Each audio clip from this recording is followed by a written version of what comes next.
After our time at Mammoth Cave, we drove down to Gatlinburg, Tennessee, where we spent the night. The next morning, we got up early to do some sightseeing and hiking in the Smoky Mountains.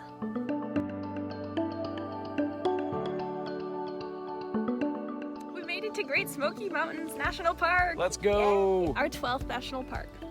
The Smokies were dedicated as a national park in 1940. The park contains portions of both the Smoky Mountains and Blue Ridge Mountains, which are both part of the larger Appalachian Mountains, and has portions in both Tennessee and North Carolina. The Smokies are among the busiest national parks in the United States, with them being the #1 busiest in the U.S. in 2021.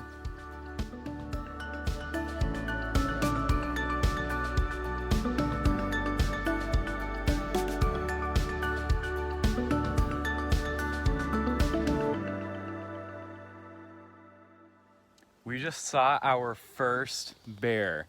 We've never seen one in a national park before. We've been out to like Glacier and the Tetons and Yellowstone, haven't seen any there.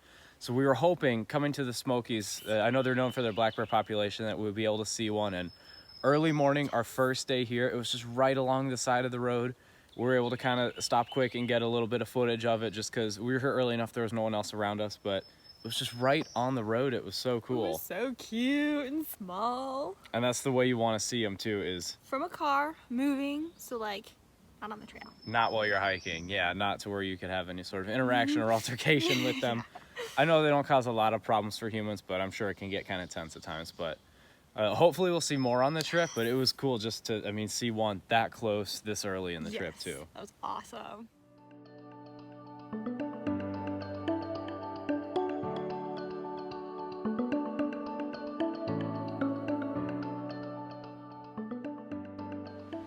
So we were just driving along this scenic drive, the Roaring Fork Motor Trail, southeast of Gatlinburg, and we found this old cabin along the side of the road. There's a plaque that says it was the cabin of Ephraim and Minerva Bales. They lived here from 1890 to 1930. With their 9 children. 9 children in this tiny little cabin. He owned 72 acres here, and he farmed 30 of it while the rest remained wooded. It said there were a lot of farms kind of like this along the Roaring Fork Creek, which you can kind of hear in the background a little bit, where they farmed kind of near the creek and left the more hilly wooded stuff unfarmed where they didn't use it, but they had a barn, a hog pen, and it's one of... And a corn crib. And a corn crib, of course, very necessary. And how many historic 80, buildings? It's one of 80. 80, that's what it was. In the entire Smoky Mountains National Park that they preserve. We saw some more when we were driving in, but didn't get a chance to stop at them, but it's just so cool to see like how old it is, but how standing it still is. But they had some pictures on there too, like people just carved their names into it. Like, don't carve your name into a historic thing. It ruins it for everybody else. Exactly, it's just super selfish. And I know there are problems with Mammoth Cave too, people doing that. So like, just leave them untouched so other people can come here and enjoy them too. But it was super cool to see nonetheless.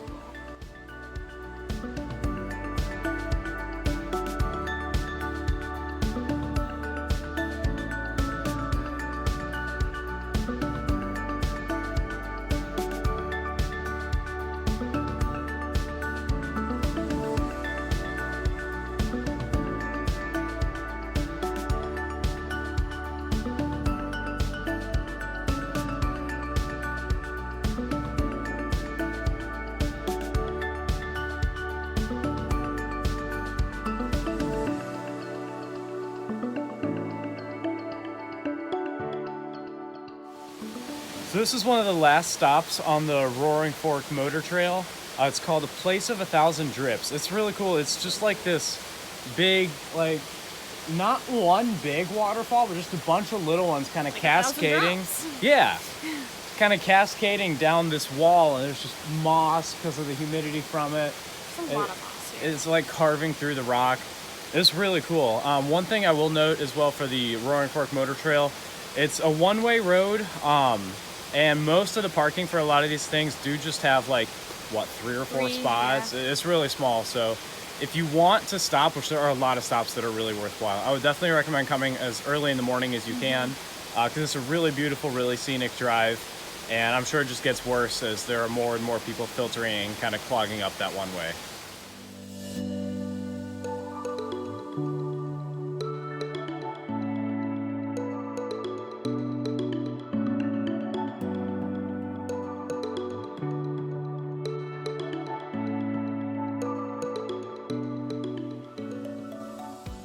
Today we're hiking the Alum Cave Bluffs Trail, which is about 2.2 miles each direction, or a round trip of about 4.5 miles.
So because of the overhang on the bluffs and because it's like kind of wet right now, there's these drips coming off, creating like this pseudo rainfall effect.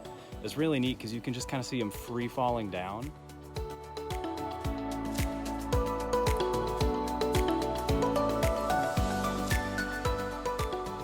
Overall, it was a pretty neat trail. The bluffs are, I was reading somewhere, kind of like the only cave in the Smoky Mountains. Like, the rock doesn't really make for great cave making, so this is kind of all they have, but it's really cool to see the overhang, the drips coming down off of it. It was a good bit of elevation. It's definitely more if you're going up the rest of the mountain. Going down's a lot easier, pretty standard. Like the first half to 3/4 of it, you're kind of following this river up through the valley, which was really cool. Hear the rushing water the whole time, but it was a good hike, really cool to see. It's looking like it might supposed to rain a little bit, so we're gonna try and get back to the car when we can. Hopefully it doesn't start coming down on us, but really liked the hike, would definitely recommend it.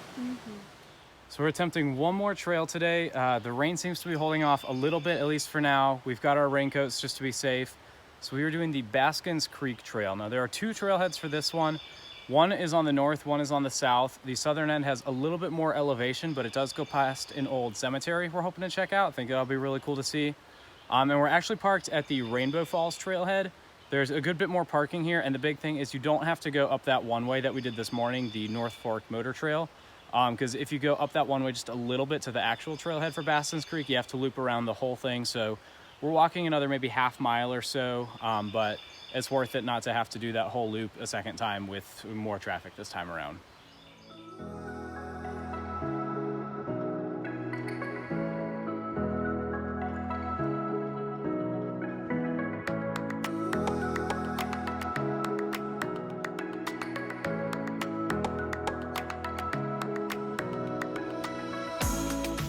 We honestly didn't really expect any like mountain views or anything like that on here. We just thought it'd be like along a creek and following that, which would be cool too. But like, look at this.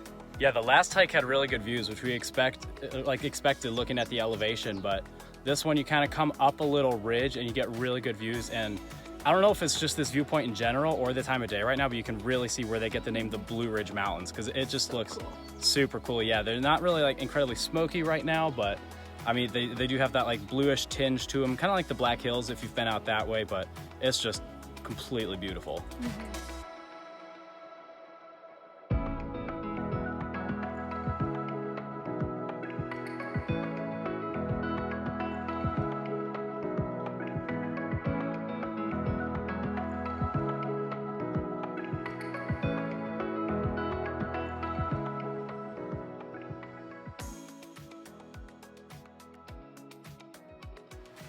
So we made it up the hill to Baskins Creek Cemetery. It was definitely a really muddy, really steep hike up here off the main trail. You had to cross the creek a couple times, but it's essentially these really old, really faded dates, a lot of early 1900s, 1906, 1907, but just pieces of slate essentially crammed into the ground in this hillside. It's been overtaken by trees and a lot of roots, but it's really cool to see. There have also been a lot of spider webs on the trail that we have walked face first into, so we've come up with a solution and have had no issues since then.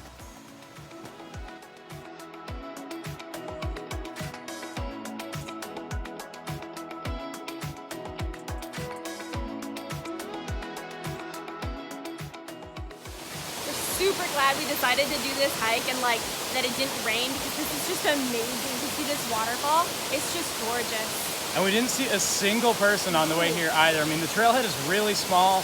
It's not like one of the marquee trails in the park, but it's just really cool. I feel like it might be a hidden gem of the park. It's better than some of the other waterfalls we have seen. Yeah, definitely. Very remote, a little bit difficult to get to, kind of like the cemetery. Yeah. A little bit of scooting down some hills, but if you're down to make the trek, it is awesome.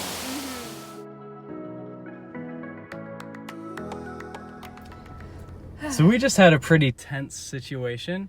Aha.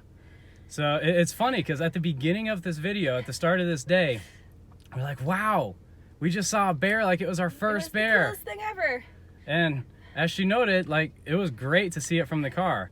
So at the end of the Baskins Creek Trail, after we made it up a massive hill and we were just super exhausted. So ready to be in the car and be done. We literally got to like the main road and we heard rustling in the bushes. We're like, it's probably a deer. We didn't even get to like the road. We almost were to the road. We knew it was super close. It was just like around the bend. We could see cars on it. And yeah, we heard rustling in the bushes. We're like, it's probably a squirrel, it's probably a deer, but we're gonna back up just to be safe. It seemed a little bit bigger. So like we got the bear spray out, we had it on the ready, kind of waited a little bit till the Made lots of noises. Yeah, pretty much the standard, like when you see bear protocol. And we kind of waited it out, kind of weighed our options. If we were to go back up the trail, it would have been another 6.5 miles. And it was getting dark. Yeah, I mean, it's pretty close to dark now. It's 8 o'clock. We left on the trail like what, 5:30 or 6. It was a while ago. Like that. And so we kind of waited it out. We saw it was moving further away, and we got the bear spray, and we went, kind of made our way slowly around the corner, making lots of noise looking for it. And we literally, when we turned the bend and can see the road, a bear pokes its head up like from out of the bushes from behind a tree. We just noped back to where we were. So since we could see the road, we had a pretty clear path up a hill. So we just scrambled up to the road. And we were just going to make our way back to our trailhead where we were parked at along the road instead of the secondary trail that we took up and over to kind of bypass that. And as we get within like a stone's throw of our car, we couldn't see it yet, but we were super close. There's another bear on the road that's like walking towards us. There's cars coming because it's one-way traffic. And it had been like going back and forth across the road before the cars scared it towards us. And then, yeah, it just started moving towards us, and not slowly either. So, like, we backed away from it with our faces towards it, like, making sure that it's still making noise, making sure it knows we're there. And we weighed our options again. It didn't have service to call somebody, so we ended up walking the entire loop by the Rainbow Falls parking. That gets to that trailhead. It's like a big teardrop shape. Ended up walking that entire loop, hoping there were no more bears coming. Still had the bear spray, making lots of noise the whole time. And it's a lot of elevation gain on that too. Yep. So finally made it back to the car, but it has been a long day. So that is gonna wrap up this video. We'll be in the Smoky Mountains a few more days, so be on the lookout for those. We'll definitely have those coming in the next few days. And we're not gonna let that ruin our experience here. It was an adventure. We'll put it that way. It was super tense for sure, but I mean, we still hadn't seen bears, so it was still cool to see. Just obviously not when you want to really be cornered by them and kind of corralled different directions. But I mean, hey, at least it was black bears and not grizzlies. So they have cute little spots on their ears. They do. Had to look at all the bright sides as they were corralling us down the road.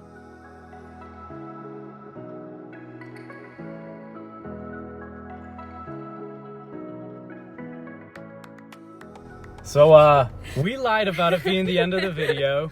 Literally on the drive back to our lodge from the trailhead, which is only like 10 minutes, we saw a mama with 2 baby bears. They're so small.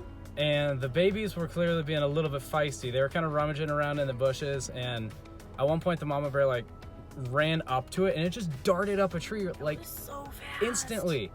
Like people always say bears can climb trees with incredible speed, but to see it is just crazy. So pretty cute though. It was really cute. And this time we were in the car, and yeah. So it was like nice and safe, and like, oh, you can be cute now.